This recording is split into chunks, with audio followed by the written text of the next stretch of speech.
Good morning, good afternoon, and good day wherever you may be joining us from. And welcome to another edition of the Digital Download, which is the The longest longest running running weekly weekly business business talk talk show show on on LinkedIn LinkedIn. Live, now globally syndicated on the IBGN radio network. Indeed. We might have to drop you guys from this, I'm just saying. Well, I mean, you always say it, so we'll just let you say it. All right. Today, we're dispelling the myth of the nonstop work week. We have a special guest, Traci Bermingham, to help us with the discussion. Traci's unique approach has transformed chaotic business environments into well-oiled machines, enabling business leaders to reclaim their time and scale their operations. But before we bring Traci on, let's go around and introduce everyone. While we're doing that, why don't you in the audience reach out to a friend, ping them, and have them join us?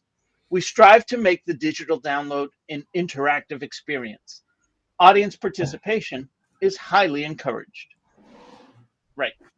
So with that, introductions. Adam, would you kick us off, please?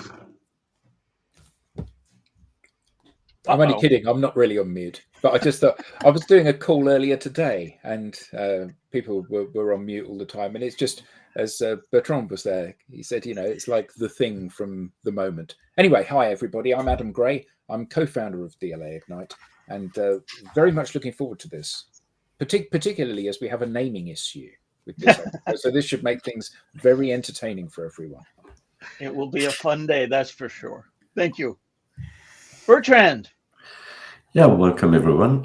My name is Bertrand Godillot. I am running a company called Odysseus & Co., which is a very proud DLA Ignite partner in France. Excellent. Thank you very much. William. Yes, hello everybody. So I'm William Shorten. I am an associate with DLA Ignite, and I also run my own coaching and training business, WSLS. Excellent. Great to have you here. Thank you. T-Dog. T-Dog. I was going to say, this is what I'm going to be known as today, everyone. T-Dog. Today and forevermore. And forevermore. The best thing about this is I have a burnt CD from high school that's called T-Dog. Classic mixed CD. Anyway. There we go. Traci Borison, aka T-Dog, also a proud DLA Ignite partner representing the Canada arm with TLB Coaching and Events, where we care about marketing that is sustainable, scalable, and profitable. I practiced that one for you guys today. You like that one? Excellent. Thank you very much. And myself, I'm Rob Durant, founder of Flywheel Results, a proud DLA Ignite. Well, yes, a proud DLA Ignite associate. Oh, you guys also look what I got. Boo! Now there we go. The rest of the and he's not here. He's not here. Well, but it's because he's here. That's he right. It for me. As I said, this week on the Digital Download, we'll speak with Traci Bermingham. With over 25 years experience in project management and business consulting, Traci will debunk the myth that success only comes from relentless work by the business owner. Let's bring her on. Traci, good morning and welcome. Thank you so much. Traci, let's start by having you tell us a little bit about you and how you got here. Yeah, so like you said, I've been a project manager for 25 years. I grew up in San Diego. I lived in San Francisco for about 10 years, and I worked with corporate companies. So Visa, Charles Schwab, Del Monte Foods, The Gap, Banana Republic, Williams-Sonoma, kind of all of those big guys, and really helped to both launch products and services into the world. I probably launched about $1 billion worth of new products and services with these huge launches that we did. I also help them to create efficiencies and create the systems that they're actually still using today in order to streamline everything. Our projects used to be 3 years it would take 3 years to launch a new product with everything that we would do. It'd be a team of 50 plus all over the world, and creating the efficiencies to actually get that done on time, under budget, within scope was what I did and what I created. That being said, we moved. I have 4 little boys. And so when I got married, we moved to small town USA, where there was no need for corporate project management anywhere here. So I went virtual about 15 years ago, and I've been working with small businesses virtually. And what I realized when I went into these businesses to help them, and in a nutshell, I just get stuff done, right? Like that's kind of if you went to the very lowest base of what I do, it's I get stuff done. And so I go into these small businesses, and what I realized when I go in there is that they are, for lack of a better word, a lot of times a hot mess on the back end.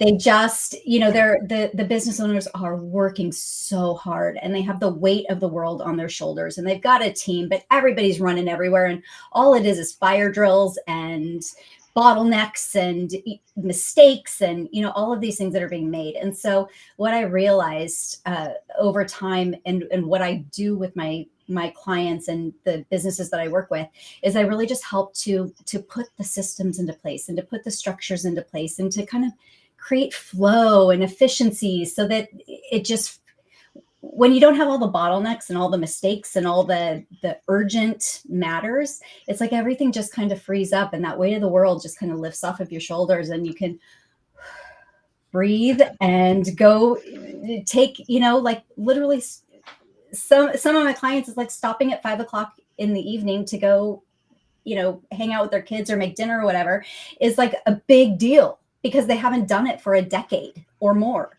And so that's what I absolutely love to do. And it's in my mind, life-changing and absolutely necessary for every business owner. Fantastic. I have a whole line of questions I wanted to take this in, but I heard you allude to something. I heard you allude to the triple constraints of project management. And what I've come to realize is that, 1, most people are not aware of it, and 2, it actually goes beyond the bounds of project management. So would you please share with the audience what is meant by the triple constraints of project management? Yeah. So whenever you're doing a project, there's triple constraints. There's 3 things that you really need to focus on. You need to focus on your budget, right? You don't want your budget to and so with the triple constraints, why they're so important, kind of to start out, sure, is because that is what's going to detail your success.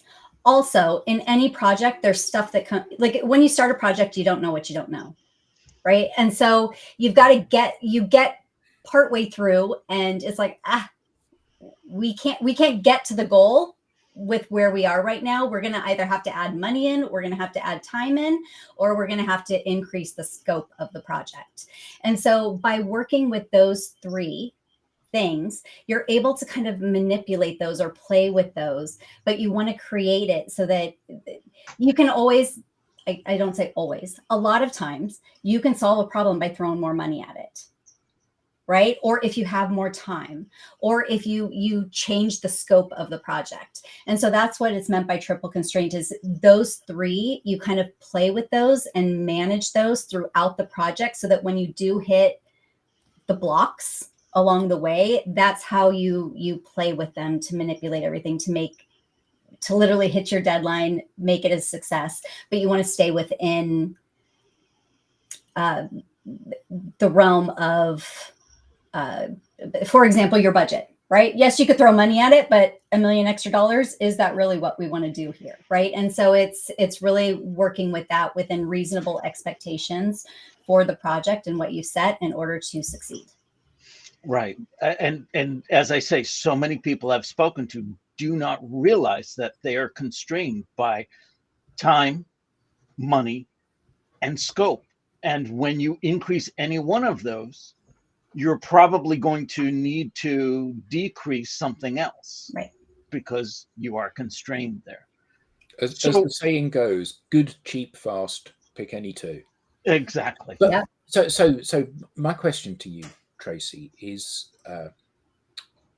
you streamline things. You push change through an organization for delivery of a project or an objective within the parameters that the organization has set.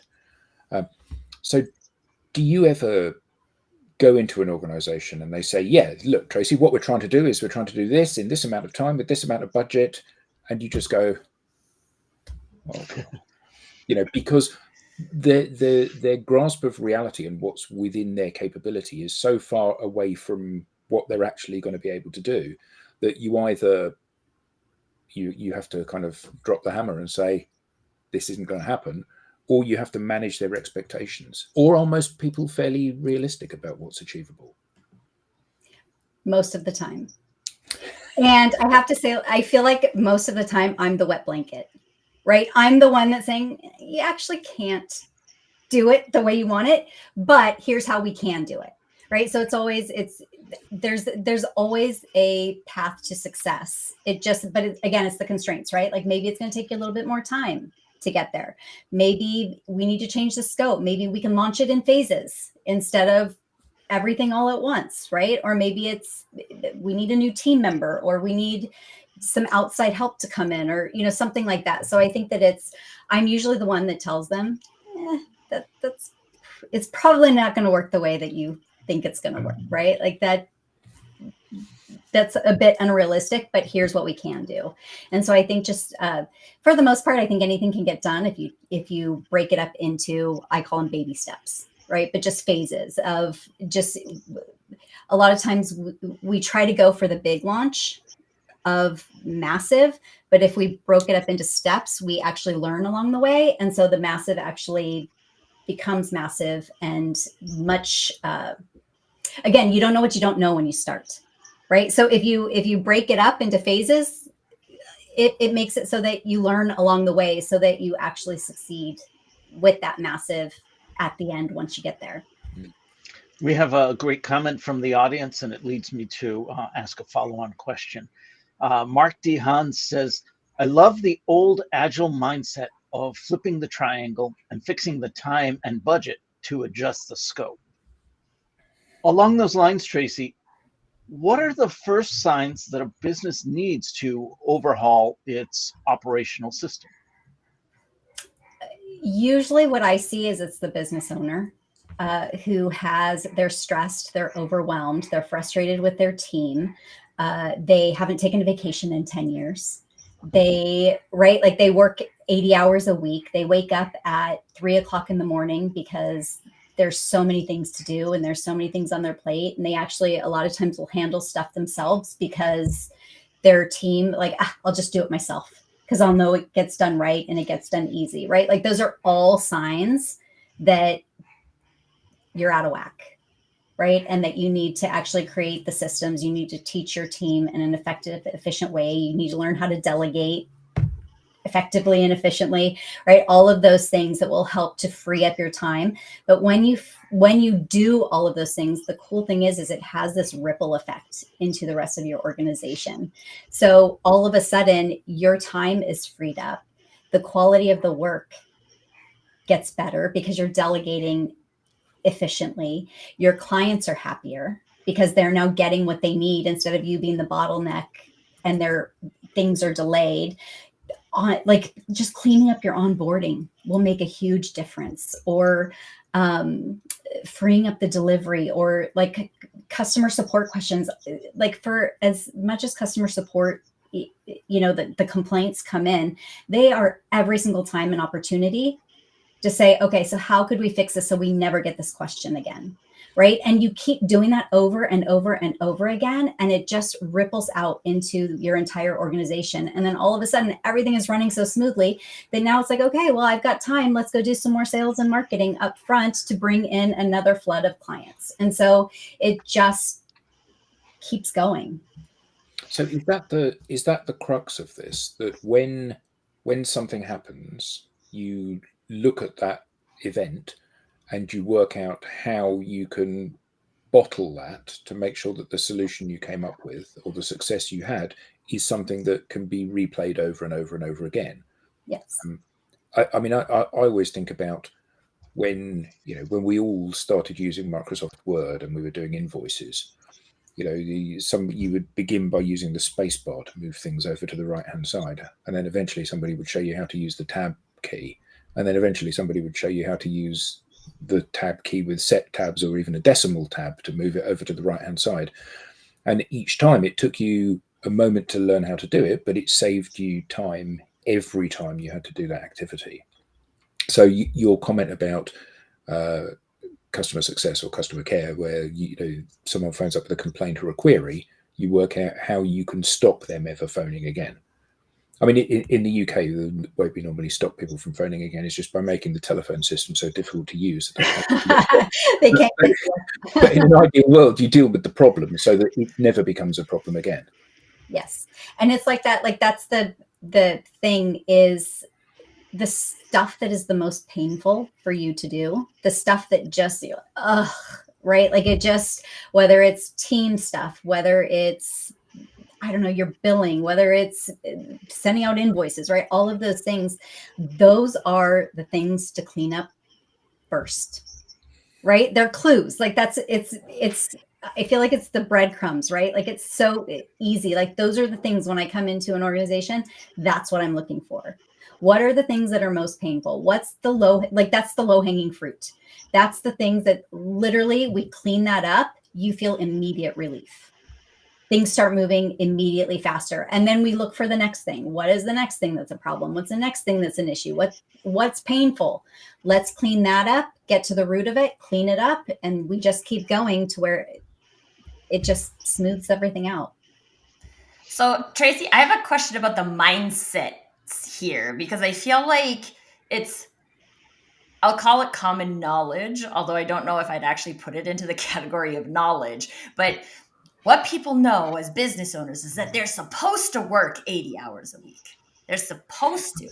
And like something I see a lot, especially in the like marketing coordinator arena, is that we hire people to work full time, but we have a whole bunch of stuff that they're doing that they really don't need to do. But I'm trying to give them 8 hours of work to do. So I need to give them things. And I think a lot of times these inefficiencies exist within that mindset. Like I have to fill these hours. I'm an owner. I have to work 80 hours. If I'm not working 80 hours, I'm not building my business. So how important is the mindset as well as the systems that go with that? It's massive. And I used to do that, right? Like that was the mindset I had. And I think we've got this hustle culture these days where, and the problem is, right, we've got our computer in our hands, right? So we can be at our kids' soccer game, or, we're at the spa or out to dinner, and we can be checking our emails or texts or Slack or whatever is coming in. And so we're literally practically working 24/7.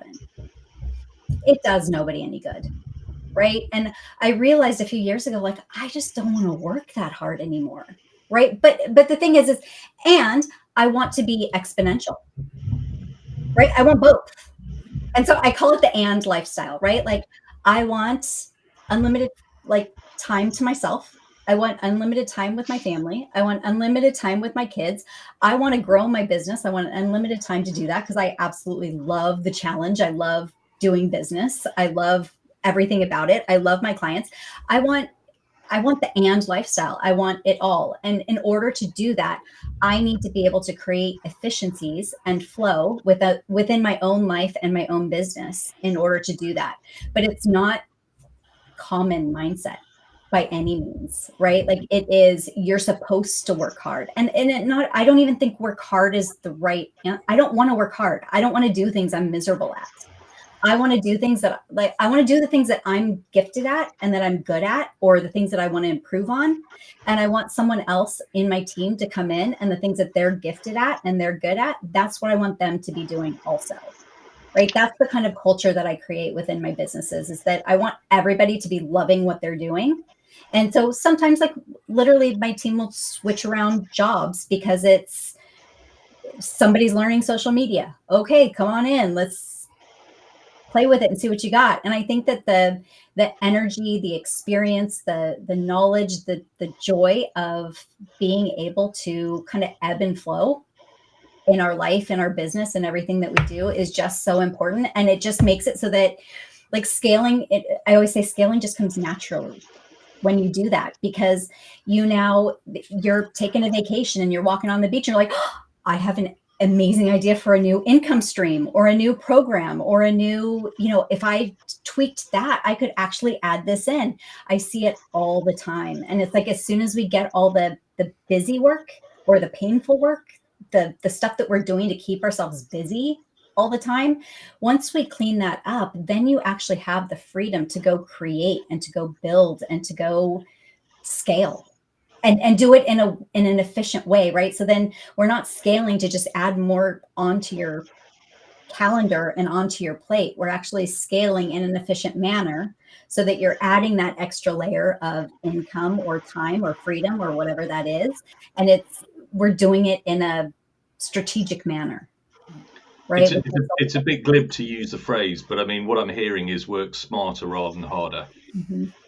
And I think there's something there about also recognizing that there's value in stepping back and taking time out away from the business.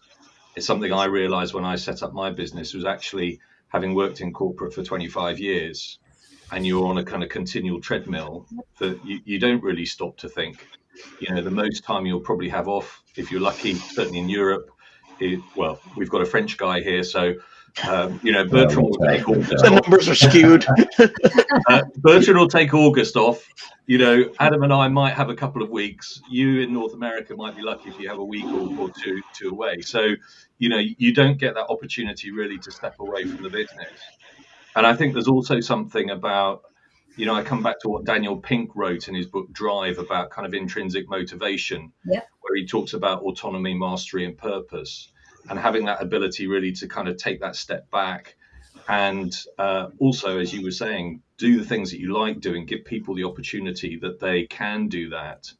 And then, hopefully with that, free them from some of these kind of more mundane tasks, which actually, when you start to dive in, as I'm sure you do with your work, you see that there is very little added value in them. And on that front, Traci, do you see any difference in behaviors across generations? Because this kind of this I would say almost assumption that the new generation will have much more at least are in a different mindset. Do you see that, or not at all, or it just doesn't play in the yes and no. I think that the hustle culture is just still so strong in everything that we do, and I think that the younger generations, right, coming up, there's a change happening, right? That there is a change. I still see I think it depends on the person and what you choose, because I see both sides on, kind of the older generations, current, younger, right? Like everything that I do see, I call it bro marketing, right? Like that, we've got that culture of, come buy my program and you can make, 10x your sales in the next 24 hours, right? And they've got that hustle, hype thing going on. And I think that that's extremely prevalent in the younger culture, but we're also seeing that, they're kind of, they're downsizing, right? And you see tiny homes coming around and, all of these things where people they actually want to live their lives. And I think that that's, for me, I don't actually believe in work-life balance. I don't think that especially when you're a business owner, it's just not possible.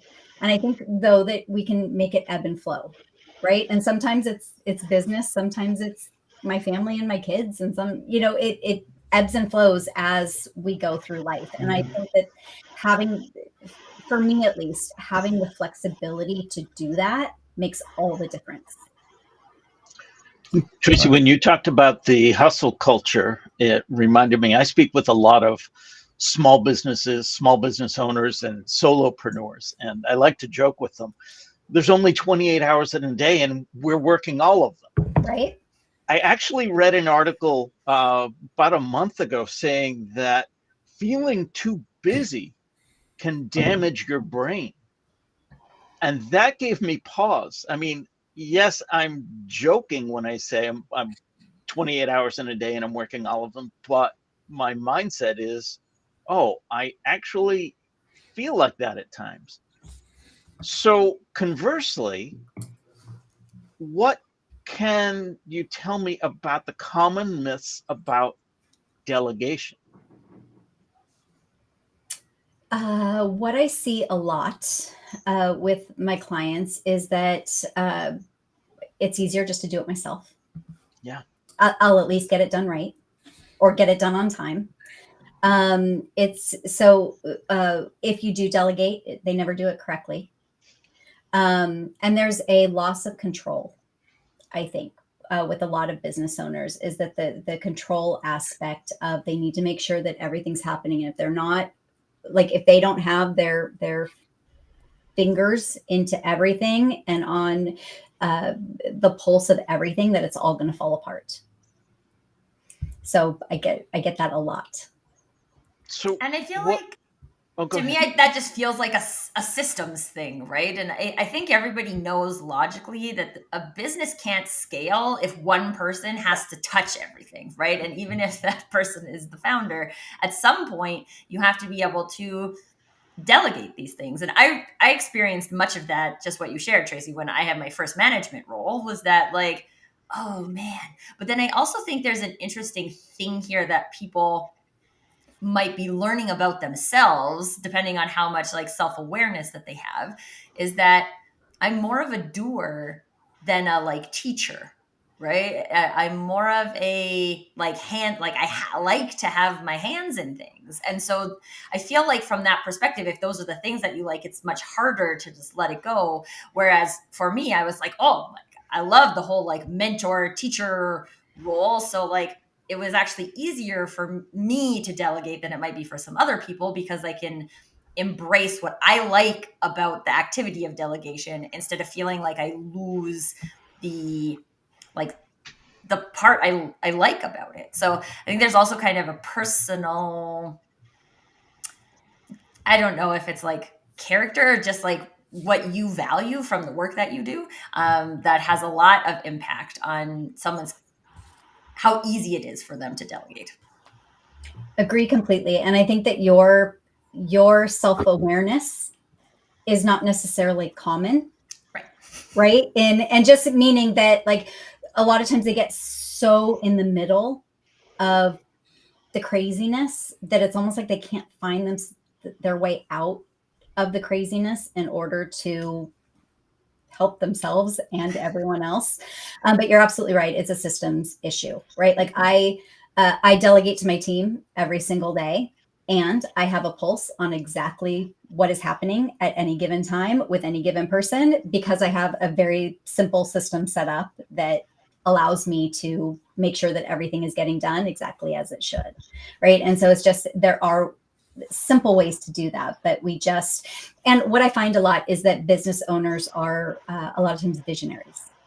So they're not the task oriented people. They're the big picture, the connectors, I'm a total introvert. I like being behind the scenes. I'm the one that gets the stuff done, right? I have a list of tasks. I am happiest when you leave me alone and I just go get them done as like quickly and efficiently and, make it all happen. And I think it's not a skill set. It's a learned skill set, right? I've been doing this for 25 years. I've studied it. I've experienced on what works and what doesn't. And if you haven't done that, then it is what it is. But it's also so important to learn and figure out or get help to do that. T-Dog, when you were talking about your first management role, I immediately drew a parallel to what we say about the difference between sales and sales leadership. The biggest transition in anyone's career is that from the frontline operator, the individual contributor, to that of leading other people. And the light bulb went on when I said, well, that's the same in business ownership. In order to scale my business, I'm going to need to bring in others and maybe give over some of the reins. So Traci, what I want to ask you is, what are some effective strategies that business leaders can use to stay engaged while also stepping back from some of those day-to-day operations? Any of you use a work management tool? What do you mean by a work management tool? To manage your teams? Do you have, like, for example, I use and love no affiliation whatsoever, but Monday.com. I use Asana. Yeah. So it's a tool to help to manage the workload of your team and what's coming in to actually delegate that. Anybody? You can tell from the look on our faces that, with the exception of Traci, we're all going, what the hell is she talking about? As a one-person operation, I just find the Eisenhower matrix written down every day, every week. That's my kind of work management. That works for you. So yep, and that works, right? Yeah. And so number one, we have so many tech tools available to us that can help us to organize everything. One of the things that I use that is like my secret weapon of delegation is, so I use the work management tool. It's Monday.com. The reason I use it, I've used probably every tool, every project management tool that you could imagine over the years of my career, right? The teams never use it. They hate it. They don't want in it. They don't want anything to do with it.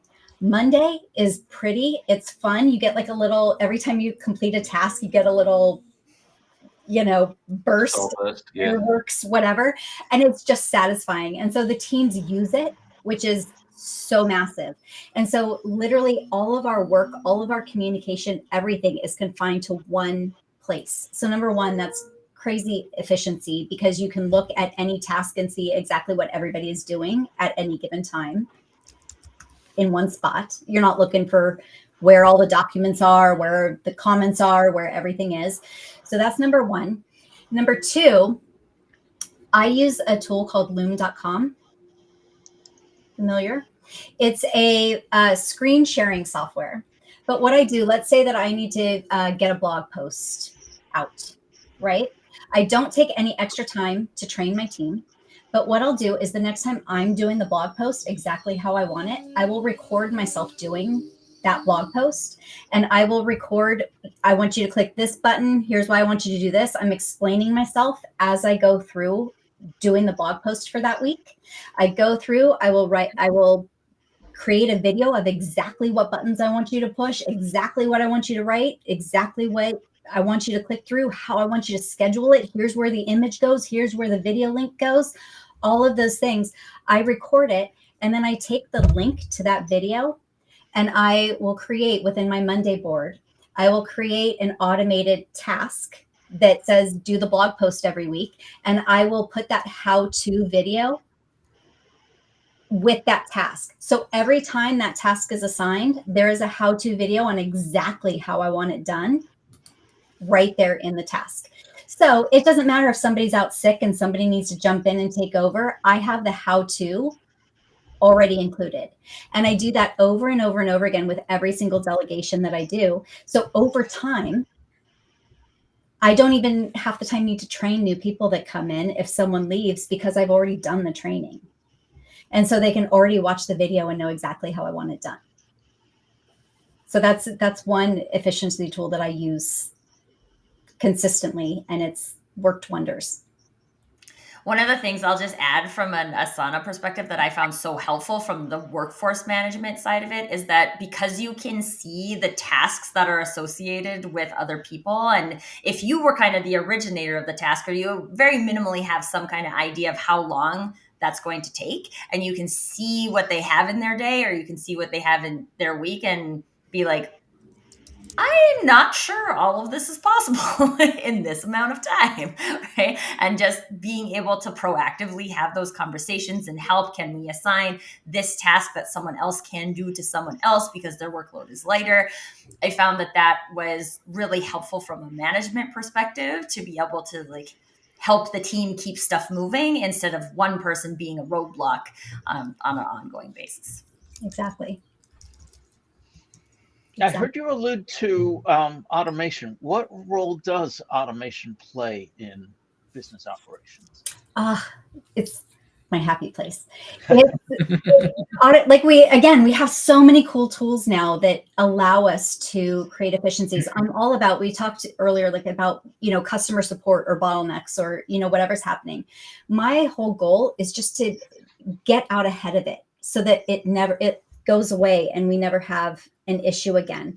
And so automations help us do that. So for example, the blog post, I can schedule and automate the blog post task to start 2 weeks in advance on when it's actually needed. If that's the time that it's needed to get it written and to get a graphic done or a video done or, whatever that may be. And so you can actually start things and get out ahead of them so that it to me, it feels like magic, right? Because you're just doing little baby step things. And Will, I think you were talking about Daniel Pink's book, right? Drive. And they talk about autonomy and being with my team, I don't have them, as long as the work gets done, I don't care when they work. Right. But the cool thing about that is that when you get out ahead and you use automations and things, you can actually get out ahead and you can plan out, okay, so for a blog post, we're going to need copy written. We're going to have the copy reviewed. We're going to need a graphic. We're going to have that graphic reviewed. We need a video added. I need to create the video and then we need to get it edited. And then, right, whatever the tasks may be, I can automate those so that they just pop up on my to-do for the day, but it's small bite-sized chunks that my team can do it when they feel like it. Sometimes what happens is if we don't automate things or we don't get out ahead of things, all of a sudden it's a blog post is due tomorrow. And so we need to get copy written. We need to get a graphic done. We need to get a video done. And who knows what's going on with your day, your mood, maybe I'm not in the mood to create a video today. And so, but you got to get it done. So you just do it and it's subpar when it comes out. But by automating things and kind of coming up with that system, coming up with that process, that structure, getting out ahead of it and automating the baby steps that are needed with plenty of time to do it, I now allow both myself and my team to do it when we feel like doing it.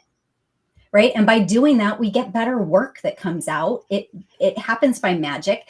It gets better results. It feels good. It's kind of easy by that point, and it's not such a struggle for the entire team. And so I think just automating, it's the more that you can do that in a strategic way, the better it is, right? A lot of times too, we're talking just time freedom, but I know that when I finish my task list for the day, I'm done. So if I finish that by noon, I'm done with the knowledge, I step away from my computer with the knowledge that everything is 100% on track. I know where everything is. I've done everything that needs to be done for today. And tomorrow I'll come back and I'll have another list of automated tasks that need to be done.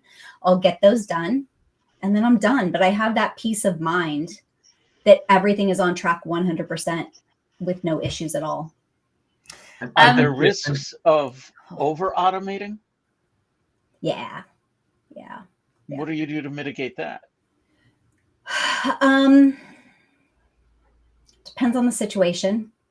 For me, I think it's automation with either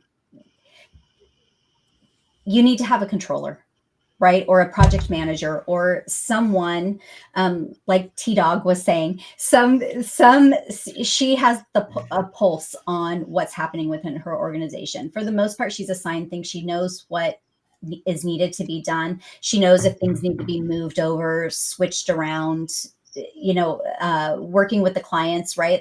It's kind of a person that has kind of a foot in both worlds, right? With the client work, the services work, the customer piece of it, as well as the team piece of it, to be able to just make sure that everything is moving along consistently. And I think that it's essential to have that, but it depends on the organization.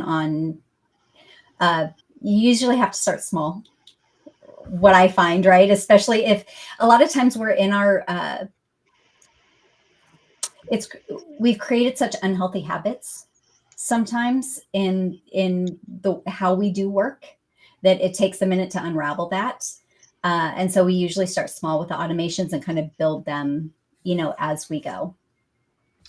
I'm also curious because I'm sure, when you unpack delegation and you talk about it, I mean, it all sounds very logical. It sounds practical.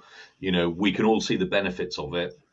And yet there are some people who just don't take to it. So, when you're in this situation, you've explained something to a business owner and they've nodded their heads and said, yeah, I'm going to do it. And then 2 weeks later, they're still kind of clinging on to everything. What are the other steps that you kind of go through, apart from the kind of small steps, to help them to start to create these new habits that you were talking about? There is always resistance from business owners, always. And I think that it is, I do know that they're not going to let go until they're ready to let go. Like it just is what it is. And I gently kind of, I kind of poke, right? Like, you could give that away. You could give that away. You could give that away anytime you want, right? And just, we kind of laugh about it. I kind of make it a joke because sometimes, right, like the claws are just dug in and this is what they want to do. There's a great book by Dan Martell that just came out, Buy Back Your Time. And what he recommends, which I think is just so brilliant, and I've experienced it as well, it helps so much, is you start with the admin tasks, right? Start on the things that they don't really care about, or that you don't care about necessarily, right? Like the little things that they can do that you can take off your plate. Maybe it's just 5 minutes. 5 minutes is 5 minutes saved. Let's create a video or show someone how to do those 5 minutes, right? And build up from that. But you can do there are things that you don't necessarily care about, or that are easy enough for you to check on and say, yeah, that was done well, or give some feedback, but it's okay. It's not going to get crazy. So start with your admin, then go into deliverability of your products or services. And then from there, Dan, and I just think that his kind of level is brilliant. So then you would go to the marketing, and then go to the sales, and then go to the leadership, right? And by the time you give leadership up, it's basically a self-managed, team-managed business at that point, right? But you just kind of work the way up, and it's a comfort level, right? And the stakes kind of get higher as you go. One thing that saves a huge amount of time that people always kind of balk at the beginning, and I gently nudge or gently push on going, is giving away your email inbox. And actually have someone manage that for you. For me, it saves probably 2.5, 3 hours a day of, going through emails and requests and, client information and CCs and, all of those things. And it's just freedom, and but doing that over and over and over again. Great. Thank you. Yeah, the giving away, as you were talking, I was kind of imagining myself doing these things, and I've opened a series of tabs across the top of my browser with all of these different products that you've spoken about on them. And the idea of passing away, delegating control of some of those things is, I hate admin. Everybody hates, well, not everyone, but lots of people hate admin. So I absolutely get that. But there's some stuff, isn't there, that's mission critical. And surely there is some stuff that you can't delegate. You as the leader, you as the person that has had the initial vision, you as the person that's running things, whatever your role is, you are better placed than anybody to be able to determine whether or not this email that I've just had from some William Shorten bloke in London is something that I should be reading or something that I should be sticking straight in the trash. And actually, sometimes only you can identify that. I think it's interesting because I've never had someone manage my own email. So like Adam, for me, I feel like that's true. Like I want to be the one to do that, but I can do that because I get rid of other tasks that I don't feel like are mission critical to me. So I do think to some degree it's based on what you feel is mission critical to you. I've had like coaches in my experience that are like, you have to outsource your social media. And I was like, but I love my social media. Like it's fun for me. I meet people that way. It feels productive, right? I don't spend too much time on it, right? Like I have a way to do that works for me. So that doesn't make sense for me to outsource. I know people who love being like in their numbers on the day-to-day basis and like knowing all the like ins and outs of the cash flow. And like, I hate that. It was like the number one thing I outsourced because I want someone who cares about this to care about it, because I mean, I care about my business making money, but I don't care about the things. I don't want to move money around between markets to see what we can, like, I will never care about that. So I think it's also interesting to look at like, how do you build out this team so that it is complementary to you, instead of saying there's like this one set of tasks that everybody should outsource and just like go and do that. If you've outsourced enough that you have time to manage your email the way you want to manage your email, then you've done what you need to do. I'm sure Traci has some more thoughts on that, but yeah, that was something that came up for me. I agree completely, right? It's custom to you. So there are things that only you can do, right? And you can decide what those are. There are also things that you're probably doing that you don't actually need to be doing, or you don't even want to be doing them, right? And you're still doing them. And so freeing up your time to do the things that only you can do, that will grow your business, that will move your business forward, there are absolutely things that only you can do and only you should do at this point, right? But letting go of those other things. Maybe it's the email inbox, maybe it's not. There's also ways, if it is the inbox, there are ways to manage that so that if that critical email comes in, they either know to contact you or they leave it so that you can decide where that should go and what should be done with that, right? So there's it's the ebb and flow. It's the customization of your business and your life and how you want to do that. But actually, for me, I think a lot of times business owners think like, someday I'm going to get there. And once I get there, it's going to be amazing. And I'm going to have all this free time and everything's going to work well. And I'm only going to be doing things that I want to be doing that are moving the needle and, all of these things. And it doesn't work that way, right? We build that in, and we can start today to actually build that into our businesses and build the lives and businesses that we want. But we have to choose to do that, right? We have to choose to make the difference. We kind of have to choose to change our mindset and choose to maybe give up some control. I totally laugh. I tell my husband, I'm like, I'm literally the most low maintenance person you've ever met, right? And he laughs because I'm the highest maintenance person ever, but he just lets me do what I want to do. And so we're all good on low maintenance, right? And it's the same thing within my business, is that this is how I want it done. And so I set everything up to make it really easy, to make it successful in the way that I want it to be successful. And so, and my team, I find a team that aligns with that for me. And, we've got autonomy where, all of the things that go into that, that's what works for me. That may not work for every other person. So then go figure out what works for you and implement that and do that and create that. I'd just like to bring an elephant into the room, which is, one of the issues that can be a challenge with delegating is the T word around trust. That, some people may, I've got this great system, but I'm not quite sure about the quality of the people around me. So how, when you go into kind of businesses, is that something that, that's perhaps a bias that I've got, but is that something you see? And if it is, how do you handle those kind of situations? You always want to ask yourself, do I have the right people in the right seats doing the right things at the right time, right? So sometimes the answer is yes, they just need some training and some learning. And sometimes it's no, and we need to shift, things around a little bit, right? So number one is looking at that. Number two, if you do think you have the right people in the right seats doing the right things at the right time, it's about the training. Like if we went back to our blog post, when I assign that blog post with the video to someone new, what I'll do is I will have them, after they finish, they have to tag me so that I can go see what they've done.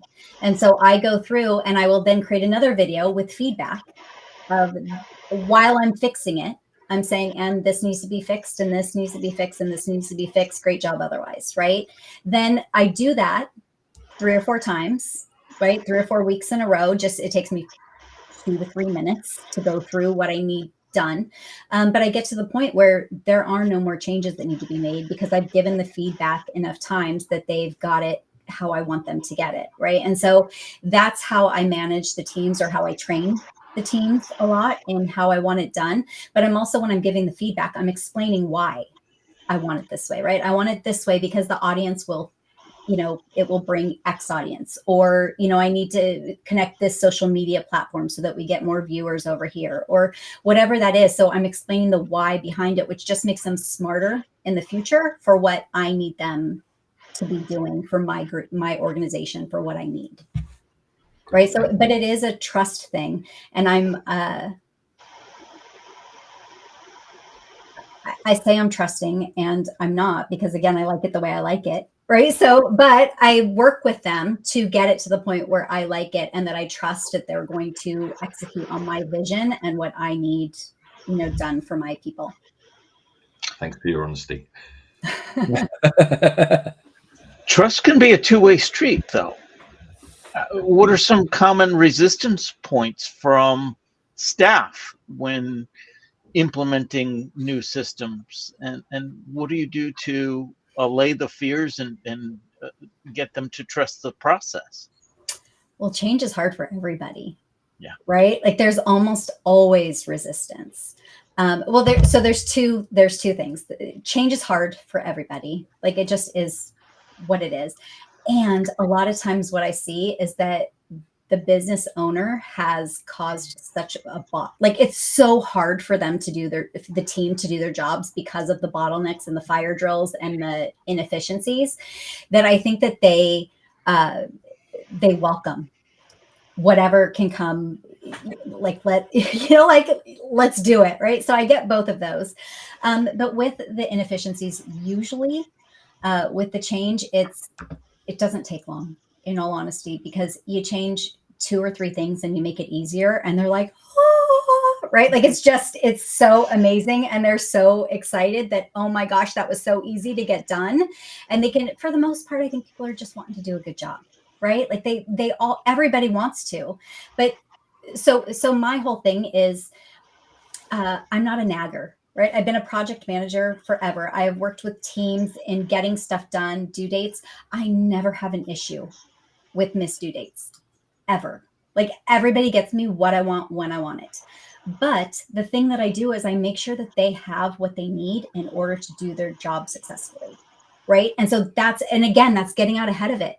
So by the time the copywriter goes to, write the copy for that blog, they have the outline already set up. They have the keywords for the SEO already set up. They have everything that they need so that they can just sit down and do their job the way that they need it done.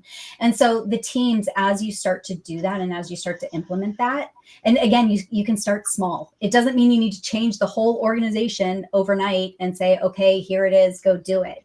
It's customizing it. And so it's taking small things, small bottlenecks, small problems, small issues, cleaning those up, and you just keep stacking on top, so that it's like you create like foundation after foundation after foundation, and it just keeps going up to where it smooths everything out. So it doesn't take long for the teams to see the shifts and see the efficiencies and see how easy it makes their lives and how much happier they are. And so the change kind of goes away. I think, in all honesty, it's the business owner that has the harder time changing than the teams do. Traci, this has been great. Where can people learn more? How can they get in touch with you?